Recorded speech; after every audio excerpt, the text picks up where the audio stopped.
What we do here, let's just call it the bonus system. The corruption in this city, let alone in this country, is far beyond what any of us can imagine. You confiscate a large sum of money, trust me, everybody takes their pieces, the money moves up the ranks. All we do here is we take our cut, finder's fee, that's all. I spread it amongst my men, everybody's happy. Look, you want to be on your own, nickel and diamond on the street, that's your business, but know this. We are deep and we are invisible, all the way up to the mayor's office. Here's a Maldonado seed. You hungry?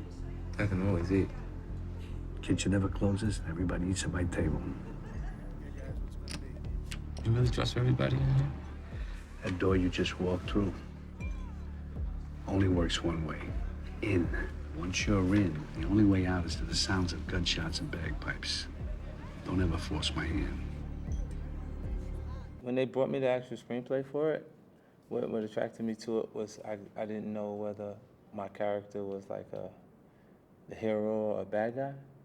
Like he was like somewhere in between, because it was just conflicted the entire screenplay. You didn't know which way he was going. Even his friends were pulling him in two different directions. You first worked with Mr. De Niro in Righteous Kill, Right. which is a great movie, and one of your early films.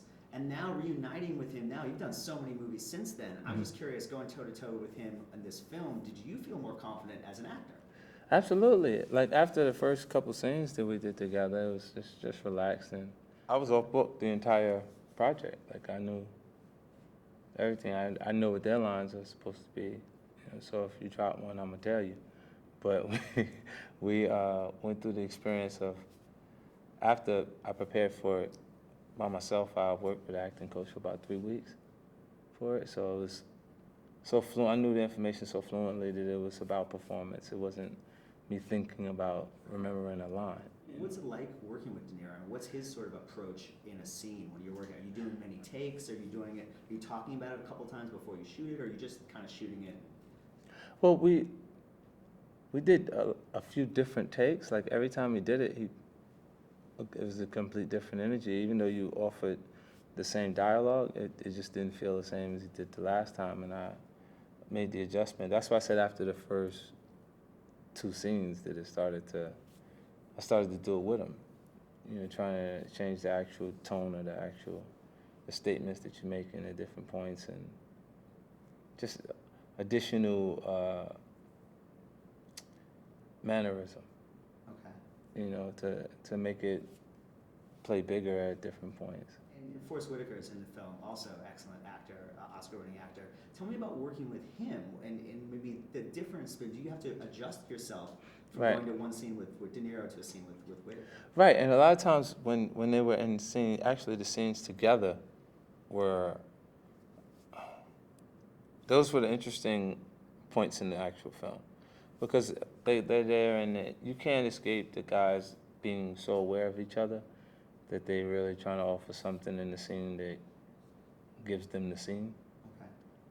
And that while this is going on, I'm just in the middle of going like this, trying to figure out what exactly we do here. But it's exciting to be in the midst of that kind of talent. Like that's what my passion for film is about, being involved in projects that have that kind of artistic integrity. What's your approach to acting? How do you sort of get into the head of a character, and how do you are you a method actor? I try to create all of the things that I could actually offer the character, the reasoning for the character's behaviors. And then it kind of develops who he is to me at different points. And then because the character was based in New York, I had a lot of information that I could actually utilize at that point. And it just made things, for me, it was an easy fit for this actual character because I was able to utilize all the things that I knew already about the environment. We actually shot in my neighborhood at some points in the actual film. So many rappers and hip-hop artists become incredible actors. I mean, Right. Will Smith and Ice Cube and Queen Latifah, yourself. What do you think it is in maybe the DNA of hip-hop and rap that lends itself so well to cinematic projects? I think you develop a comfort with the camera.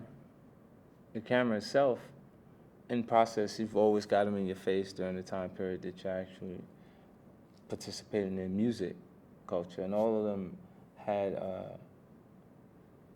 pretty good music careers. Yeah. You know what I mean? And it develops a confidence within a person that allows them to do more. Like when you constantly got to speak in front of so many people, and you know, you kind of break through barriers of if you had that internally, that thing that would make you shy, it would be completely gone. And then to get into the actual process of film is a challenge.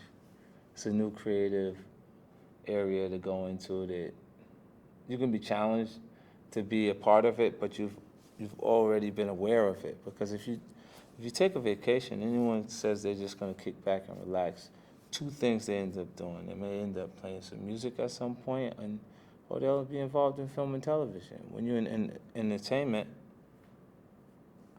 both a part of film projects and writing music, all of it could be considered research for the next time you decide to go work.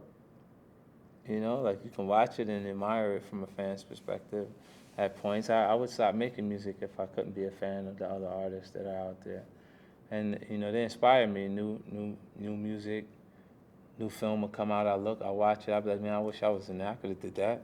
But that would have been cool for me to do it.